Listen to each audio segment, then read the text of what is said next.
최근에 교인들 중에 아픈 분들이 많이 있었습니다. 수술하고 퇴원하신 분도 있고 또 병원에 아직 입원해 계신 분들도 있습니다.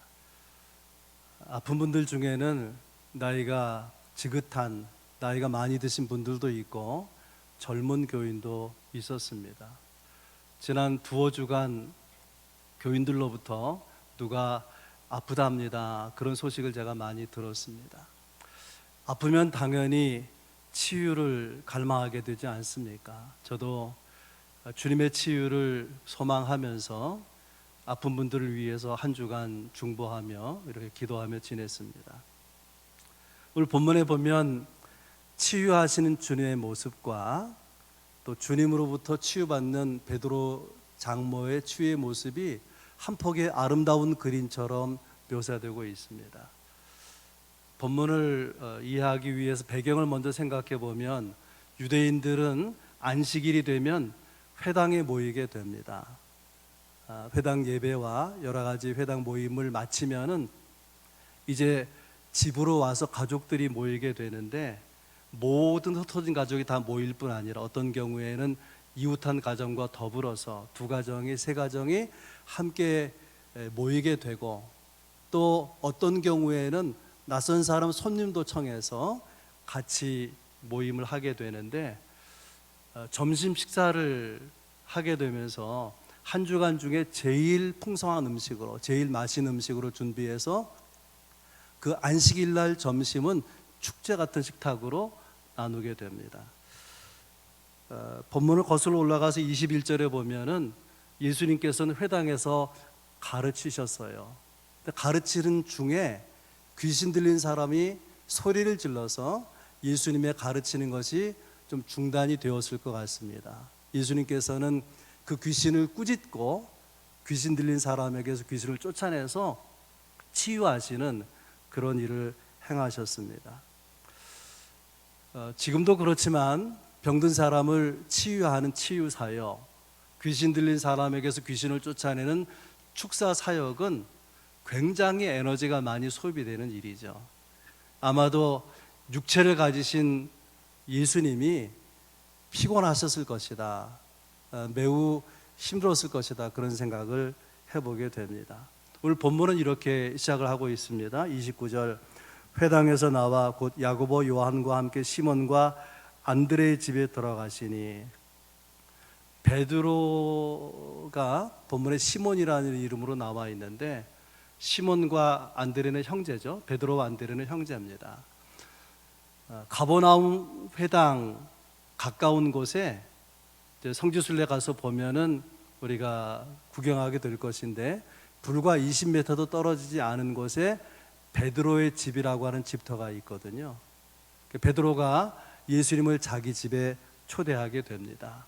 식사를 대접하고 피곤하고 지친 주님을 좀 쉬게 할 목적으로 청한 것입니다. 그런데 본문에 보면 예수님이 쉬실 수가 없었던 것을 알 수 있어요. 30절에 보면 시몬의 장모가 열병으로 누워 있는지라, 고열로 인해서 자리에 누워 있다 그런 뜻이죠. 예수님이 매우 지치신 것을, 피곤한 것을 아는 베드로가 장모님 아픈데 고쳐주세요, 차마 말을 못한 것 같아요. 누가 아프다는 이야기를 예수님께 전하는가 하면 사람들이, 30절에 이렇게 되어 있죠. 사람들이 곧 그 여자에 대하여 예수께 여짜온대. 결과적으로 쉬기 위해서 베드로의 집에 가게 되신 것인데 쉬지 못하고 일하시게 되었다라는 것입니다. 뿐만 아니라 32절에 보면 저물어 해질 때라는 말이 나오고요. 33절에 보면 그 저녁에 온 동네가 베드로의 집 문 앞에 모였더라. 34절에 예수께서 각종 병이 든 많은 사람을 고치시며 많은 귀신을 내쫓으셨다, 그렇게 기록하고 있습니다. 이미 가버나움에서 귀신을 쫓아내시고 병든 사람을 고치시고 조금 지치신 가운데 베드로의 집에 오셨는데 베드로의 집에 장모가 아파 누워 있는 거예요. 그래서 그 장모를 고쳐주셨습니다. 그 소문이 가버나움, 그리 크지 않은 이 마을에 막 쫙 퍼지게 된 거예요. 그 해질 때에 사람들이 각색 병든 사람, 귀신 들린 사람을 많이 데려왔다는 것입니다. 그들을 고치고 귀신 들린 사람을 쫓아내는 그런 가운데 예수님은 매우 바쁘게 하루를 보내신 것 같아요. 아침 이른 시간부터 저녁 이 해가 진 이후 시간에도 굉장히 사역으로 바쁜 가운데 계셨습니다. 쉬고 싶지만 예수님은 일하시게 되는데 왜 쉬지 못하고 일하신 것일까? 적어도 중요한 두 가지 이유가 있다고 생각하는데요. 첫째는 예수님께 문제를 가지고 온 사람들이 있었기 때문에 그렇습니다. 30절 잘 보면 사람들이 곧 그 여자에 대하여 예수께 여짜온대 베드로의 장모 열병이라는 문제를 가지고 예수님께 아뢰는 거예요. 문제를 가지고 예수님께 나온 것입니다. 예수님께 문제를 가지고 나오면 해결이 되는 거예요. 그리고 예수님께서는 그렇게 문제를 가지고 나온 사람을 만나 주시고 또 그를 위로하시고 그에게 역사해 주시는 것이죠. 문제를 해결한 주님이 계시다는 것이 해결 받아야 될 사람 입장에서 얼마나 큰 위로고 소망입니까? 우리 신앙의 심각한 문제는 문제를 가지고 예수님께 나오지 않는다는 거예요. 문제는 해결해야 되는 것인데 예수님께 그 문제를 말씀드리고 맡기지 못하기 때문에 여전히 문제 가운데 헤매는 사람들이 적지 않은 것입니다. 치유의 길은 문제를 내놓는 데 있어요. 주님, 제가 요즘 힘드네요. 제가 요즘 너무 피곤합니다. 너무 아픕니다. 그럼 주님은 아마 이렇게 말씀하실 거예요. 그래, 네가 많이 힘들구나.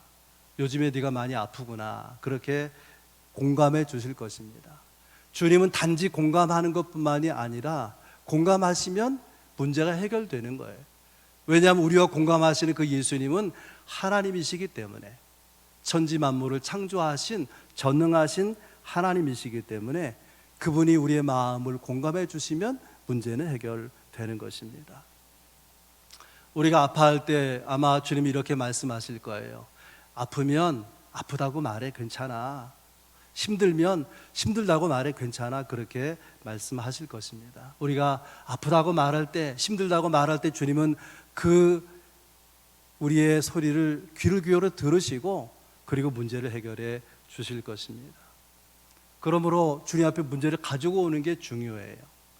요한복음 2장에 가나 혼인잔치 이야기가 나오지 않습니까? 포도주가 떨어졌어요. 그것을 알고 걱정이 돼서 하인들이 예수님 어머니 마리아에게 집에 포도주가 떨어졌습니다.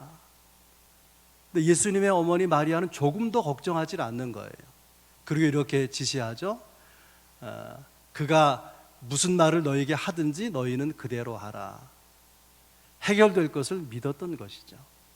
그리고 물이 변화의 포도주가 되는 기적을 예수님이 일으키게 되는 것을 볼 수 있습니다. 예수님이 왜 쉬시지 못하고 일하셨는가? 문제를 가지고 주님 앞에 오면 주님은 그 문제를 해결하신다는 말이에요. 쉬시지 못하는 거예요. 또 하나 더 중요한 이유가 있는데요. 예수님께서 쉬지 못하고 일하신 이유는 우리의 작은 문제를 주님은 관심하신다는 거예요. 본문에 보면 베드로의 장모의 병이 열병이라고 간단하게 나와 있는데 누가복음은 의사 누가가 기록한 거예요. 의학적인 지식을 가지고 베드로의 장모의 열병을 뭐라고 기록하냐면 중한 열병을 앓고 있는지라 그렇게 기록했습니다. 이게 어떤 병이냐면 갈릴리 주변 습기가 많은 그런 지역에 흔히 있는 풍토병인데 고열을 동반하고 꽤 오래 앓아 눕게 되는 그런 병인 거예요. 원문에 이 앓아 누워 있는지라 이 단어는 계속해서 오랜 시간 아팠다는 것을 묘사하는 단어를 사용하고 있는데 그래도 분명한 것은 이 열병은 베드로 장모가 앓고 있는 열병은 죽을 병이 아니에요. 그 병을 앓다가 생명이 위태로워지거나 죽는 것은 아닙니다. 고생을 하지만 시간이 지나면 나을 병인 것입니다. 무슨 말인가 하면 굳이 예수님께서 기적을 베풀지 않아도 시간 지나면 나을 병인데 고쳐주셨다는 거예요. 왜 그럴까요? 주님은 우리의 작은 문제를 작게 여기지 않는 거예요. 우리의 작은 문제를 주님은 결코 하찮게 여기지 않는다는 사실입니다.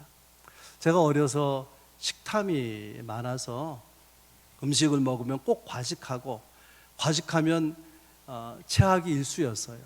그래서 어머니는 늘 소화제, 가스활명서를 머리맡에 이렇게 준비해 놓으셨습니다. 어느 날 이모님을 따라서 어느 교회 집회에 참석했는데 어떤 아주머니가, 지금으로 보면 교회 아마 여집사님일 텐데, 제가 아프다는 말을 듣고 자기 이 허벅지에 머리를 베고 누우라 그래서 누웠죠. 그랬더니 손으로 이렇게 몇 번 쓰다듬더니 너 나았어? 그러는 거예요. 그 자리에서 나았는지 안 나았는지 알 수가 없잖아요. 그런데 놀랍게도 신기하게도 그 이후로 가스활명서를 먹지 않았습니다. 그 이후로는 체하는 일이 없었어요. 어렸을 때. 여러분 생각해 보세요. 체하면 소화제가 있어요. 가스활명수라는, 그 지금도 있는지 모르겠는데, 그럼 먹으면 되는데 왜 그때 고쳐주셨을까? 주님은 그 작은 문제를 하찮게 여기지 않았다는 것입니다. 설교를 준비하면서 계속 그 뇌리에 남아있는 찬송가가 있었어요. 너의 작은 신음에도 응답하시는. 이렇게 시작이 되죠. 하나님의 사랑을 사모하는 자, 하나님의 평안을 바라보는 자, 너의 모든 걸 창조하신 우리 주님이 너를 얼마나 사랑하시는지. 제 관심은 그 뒷부분에 있어요. 너의 작은 신음에도 응답하시니 너는 어느 곳에 있든지 주를 향하고 주만 바라볼지라. 우리가 믿는 주님, 우리의 작은 신음에도 응답하시는 분이에요. 그 주님 앞에는 우리의 문제가 결코 하찮은 문제가 아닌 것입니다. 그분 앞에 문제를 내놓을 때에 주님은 내 아픔을, 내 문제를 크게 여기시고 주님이 문제를 풀어주시고 질병에서 치유로 허락해 주신다는 것입니다. 주님이 쉬시지 못하는 이유가 두 가지가 있었다고 말씀드렸어요. 오늘 본문에는 베드로의 장모를 치유하신 주님이 이렇게 그 모습이 기록되어 있는데, 예수님께서 치유하시는 그 치유에는 어떤 교훈이 들어있는지, 어떤 영적 메시지가 있는지 제가 설교 중에 묵상한 말씀을 나누려고 합니다. 첫 번째는 나를 치유하신다는 거예요. 예수님께서 베드로의 장모의 열병을 고치셨는데 베드로 장모 입장에서는 자기 병을 고친 것입니다. 이게 귀한 거예요. 우리가 믿는 신앙은 나를 위한 것입니다. 성경에 나와 있는 많은 사건과 말씀들, 그것은 나를 위한 말씀이에요. 내게 적용되는 영적 진리인 것입니다. 여러분이 함께 예배에 참여하고 있지만은 이 시간에 선포되는 말씀은 다른 사람이 아니라 나를 위한 말씀이라고 하는 거예요. 베드로의 장모에게 주님의 치유가 개인적으로 개별적으로 주어지고 있다는 것입니다. 주님에겐 치유의 능력이 있어요. 그 치유의 능력이 여러분 개인에게 개별적으로 적용될 수 있길 주의 이름으로 축원합니다. 또 한 가지 주님의 치유의 교훈은 금기를 깨뜨리고 치유하셨다는 거예요. 32절에 보면 저물어 해질 때에 모든 병자와 귀신 들린 자를 예수께 데려오니, 우리가 주목할 표현은 저물어 해질 때에. 이스라엘의 하루는 우리와 달라요. 저녁 해가 지면 하루가 시작해서 다음날 해가 지기 직전까지를 하루라고 말해요. 이날은 안식일인데 저물어 해질 때라는 것은 안식일이 지나기를 기다리고 있었다, 그런 뜻이죠. 왜 그렇게 안식일이 지나기를 기다리느냐? 안식일에 아픈 사람, 병자를 데려오는 것은 안식일에 일하는 것이니까 안식일을 범하는 죄가 되는 거예요. 안식일 날 예수님이 아픈 사람을 고치면 안식일 날 일을 하는 것이 되니까 예수님도 죄를 범한 것이 된 것입니다. 그러니까 낫기를 원하는 사람이 많이 몰려들었는데 그 시간이 언제냐? 저물어 해가 질 때, 안식일이 지나자마자 많은 사람들이 몰려들게 된 것입니다. 베드로의 집에 들어가셨을 때 상황을 생각해 보세요. 사람들이 예수님께 베드로 장모가 지금 열병이 들었대요. 그렇게 말할 때 예수님이 아니 오늘 안식일인 거 몰라? 해질 때까지 기다려야지, 그렇게 말씀하지 않았다는 것입니다. 31절에 보면 그 안식일 날 나아가서 다가서셔서 손을 잡아 일으키셨다, 그렇게 되어 있습니다. 이미 안식일 날 회당에서 귀신을 내어 쫓으셨어요. 그리고 베드로의 집에 와서 베드로의 장모의 열병을 고쳐주신 것입니다. 안식일 날 일하면 안 된다는 금기를 예수님이 깨고 일하신 거예요. 여기 이제 우리의 의문이 있어요. 하나님의 아들이신 예수님은 율법을 안 지키셔도 되는 것이냐, 안식일의 금기를 깨뜨려도 되는 것이냐? 아닙니다. 예수님도 율법을 지키셔야 되는 거예요. 그러면 오늘 사건은 무엇이냐? 율법의 글자보다도 율법의 본래 정신을 주님이 지키신 거예요.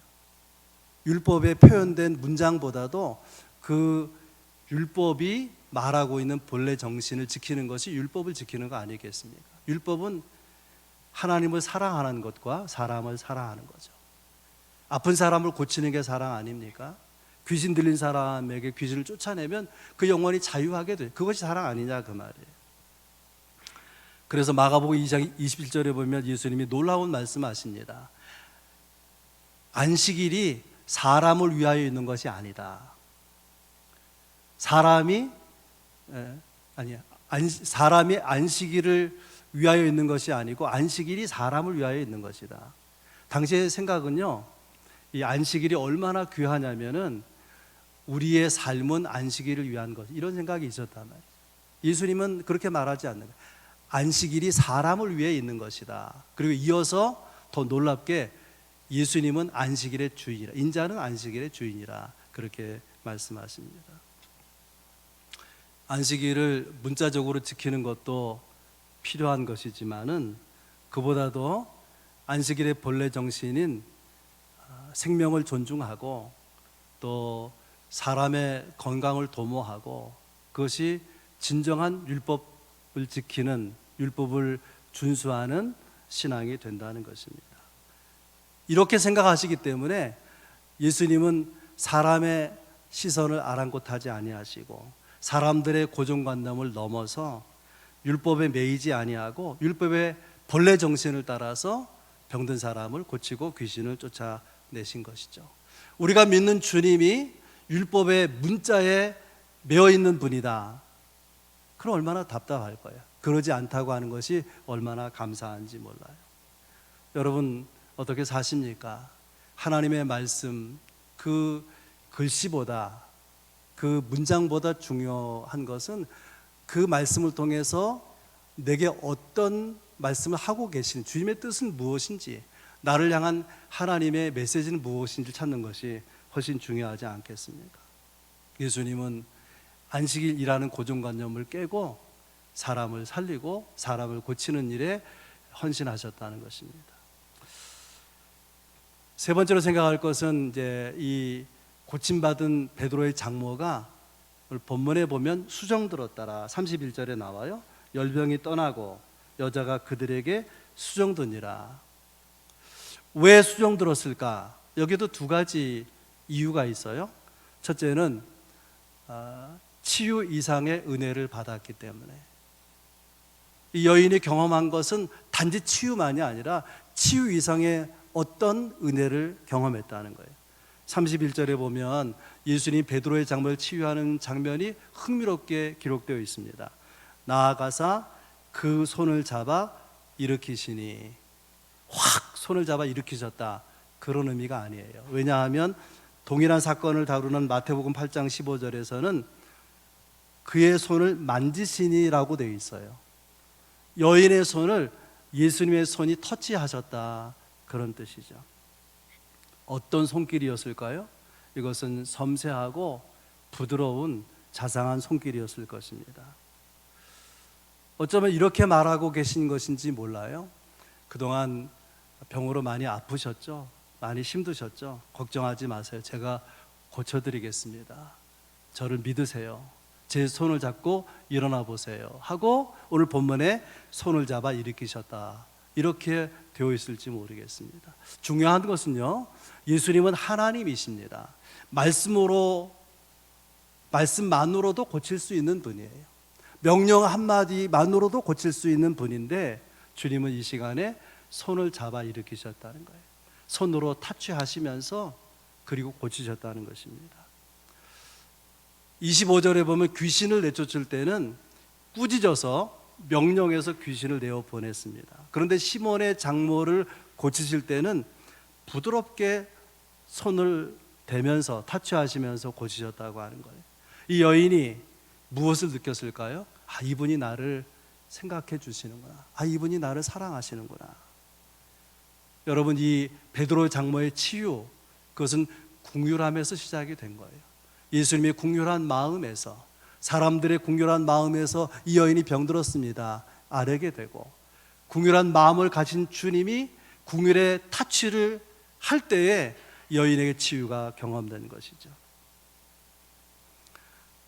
우리가 너무 삶이 힘들 때는, 너무 질병이 깊을 때는 누가 나를 찾아와 주는 것만으로도 위로를 받을 때가 있습니다.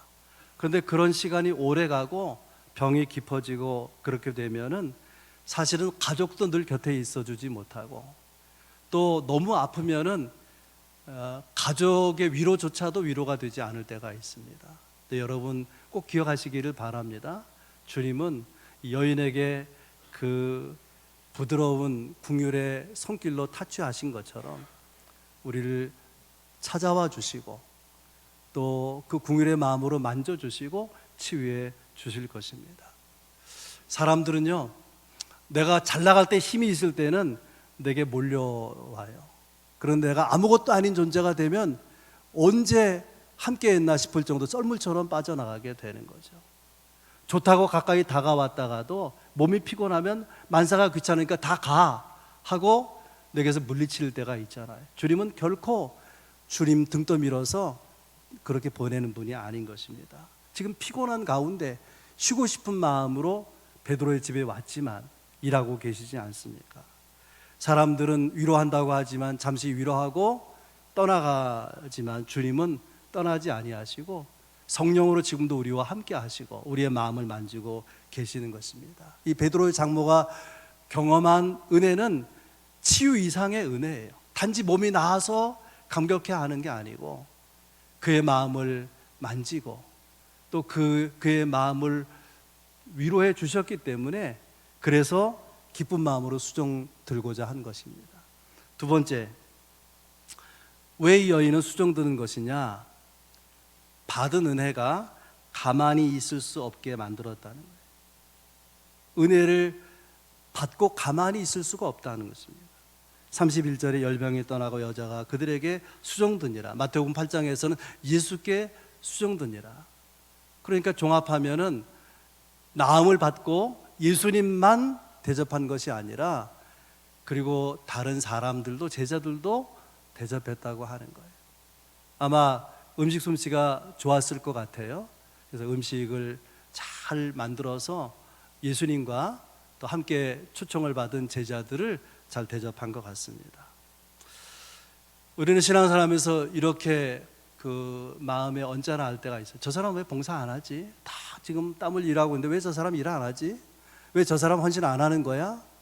라고 생각할 수 있는데, 사실은요, 봉사를 안 하고 헌신을 안 하는 것이 아니라 하나님의 은혜를 깊이 만나지 못해서 그런 거예요.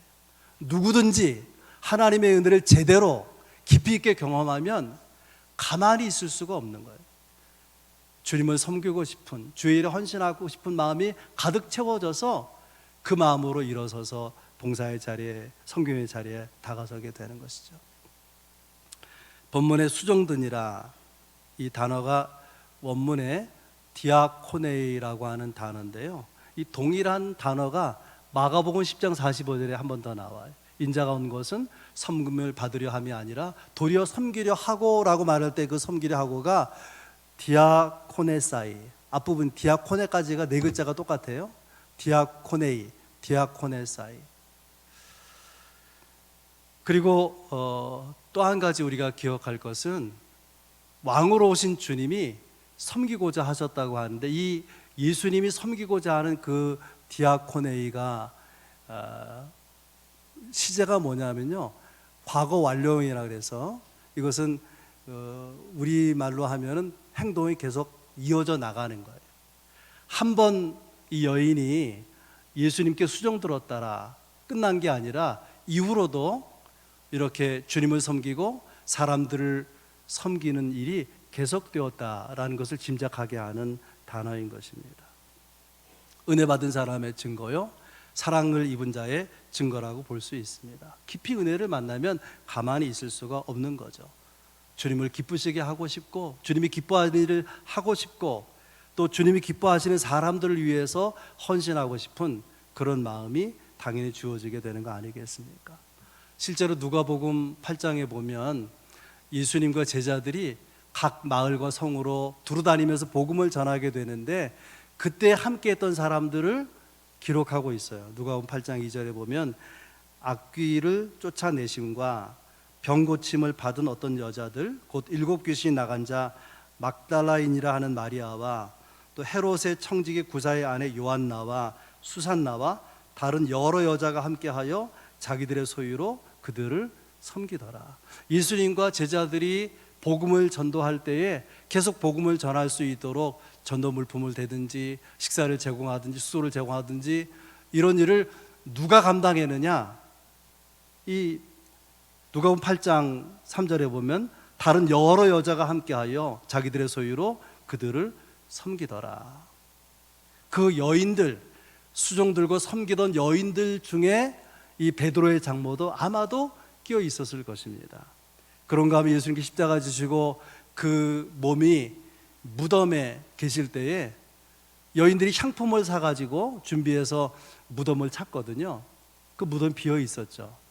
그리고 부활하신 주님을 만나게 되고 부활의 주님을 증거하는 그런 삶을 살아가게 되는데, 그 여인들 중에 아마도 베드로의 장모도 끼어 있을 것이라 그렇게 보는 학자들이 많이 있습니다. 은혜를 경험하면 섬기고 싶은 마음을 막을 수 있는 길이 없는 거죠. 두 종류의 봉사가 있어요. 하나는 복음의 은혜를 모르고, 그리고 십자가의 사랑을 모르고 그냥 봉사하는 거예요.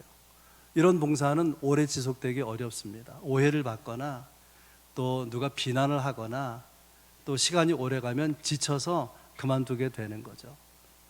많은 사람들께서 봉사의 자리에 떠나는데 계속 심히 있게 봉사를 감당해 가는 사람들이 있어요.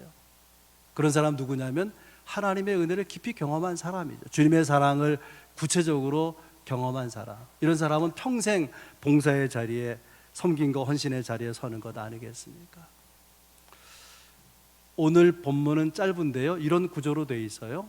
예수님이 손을 잡아 일으키시는 치유, 또 예수님에게 치유받고 수종드는 이 베드로 장모의 섬김, 이 두 가지 모습이 기록되어 있는데요, 이걸 뭐라고 말할 수 있냐면 사랑과 섬김의 선순환이다.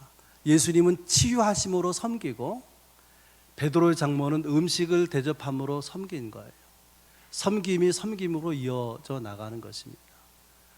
여러분은 어떤 구조를 가지고 있습니까? 어떤 사람은 미움과 분노와 질책, 이걸 계속해서 반복하는 거예요. 내가 미워하니까 저도 미워하고, 내가 분노하니까 저도 화내고, 그게 순환이 되는 거예요. 악순환.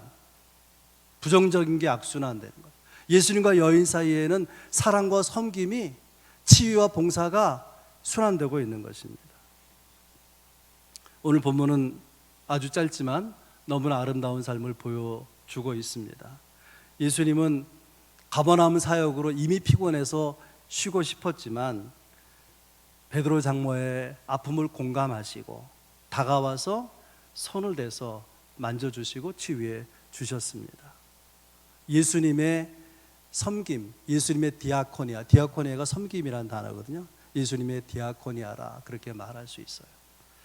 고침받은 베드로의 장모는 정성을 다한 식탁으로 예수님과 제자들을 대접했습니다. 이후에 지갑을 열어서 복음 전도하는 일에 후원했고, 그리고 예수님 십자가 지시는 현장까지 따라가고 나중에 부활의 증인이 되면서 주를 위해 헌신했습니다. 이것은 베드로의 장모의 디아코니아라 그렇게 말할 수 있어요. 예수님의 디아코니아와 여인의 디아코니아가 만나고 있는 거예요. 순환되고 있는 것입니다. 여러분 어떻습니까? 여러분의 작은 신임에도 응답하시는 예수님의 디아코니아를 경험하셨습니까? 그래서 주님과 제자들을 섬겼던 여인의 디아코니아가 여러분 가운데 있습니까? 사람과 섬김의 선순환, 이 디아코니아의 선순환이 여러분 가운데 있기를 주의 이름으로 축원합니다.